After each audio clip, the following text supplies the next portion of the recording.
നമസ്കാരം. നിരവധി വിദ്യാർത്ഥി സംഘടനകൾ കേരളത്തിലുണ്ട്. പക്ഷേ എപ്പോഴും സമൂഹത്തിൽ ഉയർന്നു കേൾക്കുന്ന അല്ലെങ്കിൽ വിമർശനാത്മകമായി കേൾക്കുന്ന അല്ലെങ്കിൽ കേട്ടുകേൾവിയില്ലാത്ത തരം പ്രവൃത്തികൾ ചെയ്ത് ചർച്ചയാകുന്ന ഒരു വിദ്യാർത്ഥി സംഘടനയുണ്ട്, SFI. ഈ SFI ഈ ഒരു വിദ്യാർത്ഥി സമൂഹത്തിലും ഈ ഒരു സമൂഹത്തിലും ഉണ്ടാക്കി വയ്ക്കുന്ന പുകിലുകൾ ചില്ലറയല്ല. അത്തരത്തിലാണ് അവരുടെ ഒരു പെരുമാറ്റം. അവരുടെ ചിന്താശേഷിയെക്കുറിച്ചൊക്കെ നമുക്ക് അത്ഭുതം തോന്നിപ്പോകും. ആ തരത്തിലാണ് അവരുടെ ഒരു പെരുമാറ്റമൊക്കെ.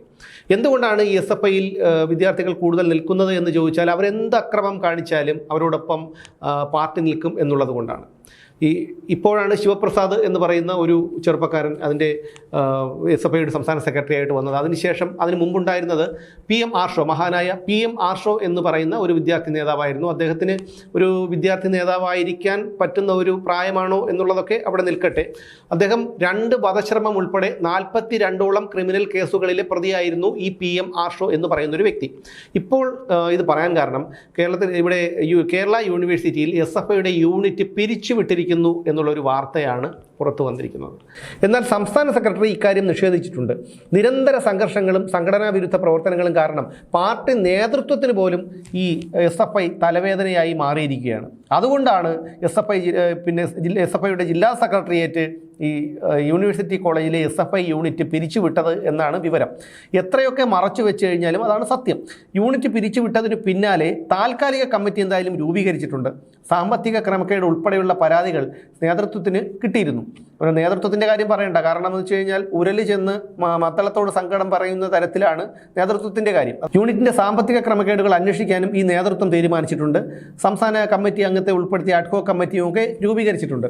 ഈ നിരന്തര സംഘർഷങ്ങളുടെ പേരിൽ യൂണിവേഴ്സിറ്റി കോളേജിനെതിരെ പലതവണ വിമർശനങ്ങൾ ഉയർന്നിരുന്നിട്ടുള്ളതാണ്. കോളേജിൽ നേതാക്കൾ പോലും ചേരിതിരിഞ്ഞ് പലതവണ ഏറ്റുമുട്ടിയിട്ടുണ്ട്. റാഗിങ്ങിൻ്റെ പേരിൽ സ്വന്തം സംഘടനയിലെ ജൂനിയർ വിദ്യാർത്ഥികളെ യൂണിറ്റ് ഭാരവാഹികൾ മർദ്ദിച്ച സംഭവവും അടുത്തിടെ ഉണ്ടായിട്ടുണ്ട്. ഈ കഴിഞ്ഞ കുറച്ച് മാസങ്ങൾക്ക് മുൻപാണ്, സംസ്കൃത കോളേജിലാണോ അതോ യൂണിവേഴ്സിറ്റി കോളേജിലാണോ എന്ന് ഞാൻ പെട്ടെന്ന് ഓർക്കുന്നില്ല, ഭിന്നശേഷിക്കാരനായ ഒരു വിദ്യാർത്ഥിയെ, അതും SFIയുടെ കോളേജിലെ തന്നെ നേതാവായ ഒരു വിദ്യാർത്ഥിയെ മറ്റ് SFI നേതാക്കൾ മർദ്ദിച്ചൊരു വാർത്ത. അയാളുടെ ആ ഒരു ഭിന്നശേഷിക്കാരനെ തറയിൽ ചവിട്ടിയിട്ട് അയാളുടെ കാലിൽ കയറി നിന്ന്, ആ സുഖമില്ലാത്ത കാലിൽ കയറി നിന്നുകൊണ്ട് കൊലവിളി നടത്തുന്ന ഒരു കാര്യമൊക്കെ പറഞ്ഞിരുന്നു. ഇതെല്ലാം ഒതുക്കി തീർക്കുകയാണ് പതിവ്. കാരണം എന്തു ചെയ്താലും ABVPയിലോ മറ്റേതെങ്കിലും KSUവിലോ ഒക്കെ ആണെങ്കിൽ അവരെ ഒരു പരിധി വരെ മാത്രമേ സംരക്ഷിക്കൂ. അവരുടെ ഈ വിദ്യാർത്ഥികളൊന്നും ഇത്തരത്തിലുള്ള അക്രമങ്ങളൊന്നും കാണിക്കില്ല. പക്ഷേ ഇത് സമാനതകളില്ലാത്ത അക്രമങ്ങളാണ് SFIക്കാർ കാണിക്കുന്നത്. കാരണം എന്ത് ചെയ്തു കഴിഞ്ഞാലും പാർട്ടി സംരക്ഷിക്കും എന്നുള്ള ഒരു ധൈര്യം അവർക്കുണ്ട്.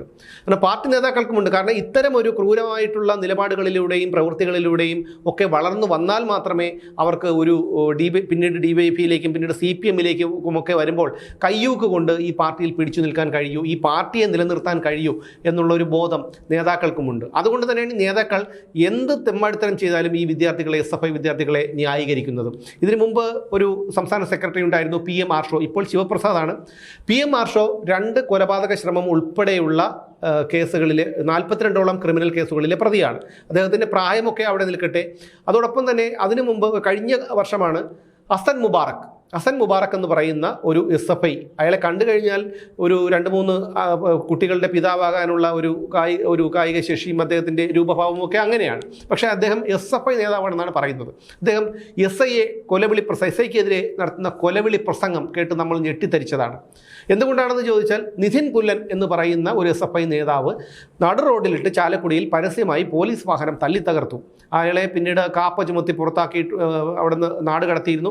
അതിനുശേഷം ഈ നിധിൻ പുല്ലൻ ഇപ്പോൾ അവിടെ തദ്ദേശ തെരഞ്ഞെടുപ്പിൽ മത്സരിച്ച് ജയിച്ച വാർത്തയൊക്കെ പുറത്തു വന്നു. ഇനി നിധിൻ പുല്ലൻ ഒരുപക്ഷെ MLA ആയാലോ അതിന് മുകളിലേക്ക് വന്ന് മന്ത്രിയായാലോ ഒന്നും അത് CPM കമ്മ്യൂണിസ്റ്റ് പ്രസ്ഥാനം ഇവിടെ നിലനിൽക്കുന്നുണ്ടെങ്കിൽ, നിലനിൽക്കാൻ സാധ്യതയില്ല, വന്നാലും നമ്മൾ അത്ഭുതപ്പെടേണ്ട കാര്യമില്ല. എന്തായാലും പാർട്ടിക്ക് ഒരു മുതൽക്കൂട്ടാണ് SFIയിൽ തന്നെ ഇത്തരം ഒരു ക്രൂരകൃത്യം കാണിച്ച, അല്ലെങ്കിൽ ഇതുപോലെ പോലീസ് വാഹനമൊക്കെ നട റോഡിലിട്ട് തല്ലി തകർക്കാൻ ഉള്ള ഒരു ധൈര്യം കാണിച്ച നിതിൻ പുല്ലനൊക്കെ. നമ്മളൊരിക്കലും മറന്നു പോകാത്ത, അല്ലെങ്കിൽ നമ്മളൊരിക്കലും ഇപ്പോഴും പലരുടെയും നെഞ്ചിൽ നീറുന്നൊരു ഓർമ്മയായിരിക്കുന്ന ഒരു പേരുണ്ട്, JS സിദ്ധാർത്ഥ്. വയനാട് പൂക്കോട് വെറ്ററിനറി സർവകലാശാലയിൽ SFI വിദ്യാർത്ഥികളുടെ ക്രൂരമായ റാഗിങ്ങിനിരയായി കൊല്ലപ്പെട്ട അല്ലെങ്കിൽ മരണപ്പെട്ട ഈ സിദ്ധാർത്ഥ്.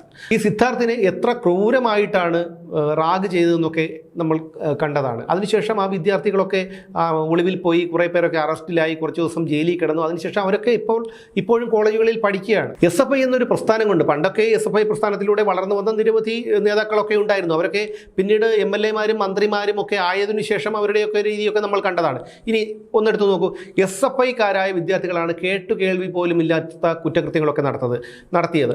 SFIയുടെ ഒരു പ്രവർത്തകയായിരുന്നു വിദ്യാ വിജയൻ. ഈ വിദ്യാ വിജയനാണ് അട്ടപ്പാടിയിലെ ഗവൺമെൻറ് കോളേജിൽ ഒരു വ്യാജ എക്സ്പീരിയൻസ് സർട്ടിഫിക്കറ്റ് കൊടുത്ത് ജോലിക്ക് ശ്രമിക്കുകയും പിന്നീട് അവർ ഒരു ദിവസം ജയിലിൽ കിടക്കുകയും ഒക്കെ ചെയ്തത്. നിഖിൽ തോമസ് കായംകുളം MSM കോളേജിൽ വ്യാജ ഡിഗ്രി സർട്ടിഫിക്കറ്റ് കാണിച്ച് ഉപരിപഠനത്തിന് ചേരാൻ ശ്രമിച്ചു. അദ്ദേഹത്തിനെ പിന്നീട് പോലീസ് അറസ്റ്റ് ചെയ്തു. പിന്നീട് അയാൾ പുറത്താണ്. അതുപോലെ വർഷങ്ങൾക്ക് മുൻപ് നടന്ന PSC ചോദ്യപേപ്പർ ചോർച്ച, അതിൽ ശിവരഞ്ജിത്ത്, നിസാം എന്നൊക്കെ പറയുന്ന കുറച്ച് പേരുണ്ടായിരുന്നു. പ്രണവ് എന്നൊക്കെ പറയുന്ന ആകാശ് ആണെന്ന് തോന്നുന്നു, അവരൊക്കെ ഉണ്ടായിരുന്നു. അതൊക്കെ SFI സംഘടനയിൽ പ്രവർത്തിക്കുന്നവരാണ്. ഈ ശിവരഞ്ജിത്തും കൂട്ടരുമാണ് അന്ന് പാളയത്ത്, അതായത് സെക്രട്ടേറിയറ്റിന്, ഭരണസ്ഥിരാ കേന്ദ്രമായ സെക്രട്ടേറിയറ്റിന് വെളിപ്പാടകലെ പാളയത്ത് വെച്ച് 3 പേർ ബൈക്കിൽ പോയതിന് ചോദ്യം ചെയ്ത പോലീസുകാരനെ ക്രൂരമായി മർദ്ദിച്ചത്. അപ്പോൾ ഇവരെയൊക്കെ സംരക്ഷിക്കുന്ന ഒരു നിലപാടാണ് പാർട്ടി നേതൃത്വം എപ്പോഴും സ്വീകരിച്ചിട്ടുള്ളത്. ഇപ്പോൾ പാർട്ടിക്ക് പോലും നിയന്ത്രിക്കാൻ കഴിയാത്ത തരത്തിലേക്ക് SFI വളർന്നിരിക്കുന്നു. അത് പാർട്ടിക്ക് പലപ്പോഴും നേതൃത്വത്തിന് തലവേദനയായി തീർന്നിരിക്കുകയാണ് ഈ SFI. മുമ്പ് ആരിഫ് മുഹമ്മദ് ഖാൻ ഗവർണറായിരുന്നപ്പോൾ അദ്ദേഹത്തിനെതിരെ നടത്തിയ പ്രതിഷേധവും ഒക്കെ നമ്മൾ കണ്ടതാണ്. റോഡിലൊക്കെ നടത്തിയ പ്രതിഷേധമൊക്കെ നമ്മൾ കണ്ടതാണ്. ഇപ്പോൾ മോഹൻ കുന്നുമലിനെതിരെ നടത്തിയ പ്രതിഷേധമൊക്കെ നമ്മൾ കണ്ടതാണ്. സമാധാനപരമായി വിദ്യാർത്ഥികൾക്ക് സമരം നടത്തുന്നതിനൊന്നും യാതൊരു തടസ്സവുമില്ല. ABVPയും KSUവും ഒക്കെ അത് തന്നെയാണ് നടത്തുന്നത്. ചെറിയ രീതിയിലുള്ള അക്രമ സംഭവങ്ങളൊക്കെ ഉണ്ടാകും, അതൊക്കെ പോലീസ് നിയന്ത്രിക്കും, അല്ലെങ്കിൽ അത് നിയന്ത്രണ വിധേയമാകത്തക്ക രീതിയിൽ തന്നെ അവർ കൊണ്ടുപോകുള്ളൂ. പക്ഷേ SFIക്കാരെ സംബന്ധിച്ചിടത്തോളം പേ പിടിച്ച മട്ടിലാണ് അവരുടെ ഒരു സമര രീതികൾ പോലും.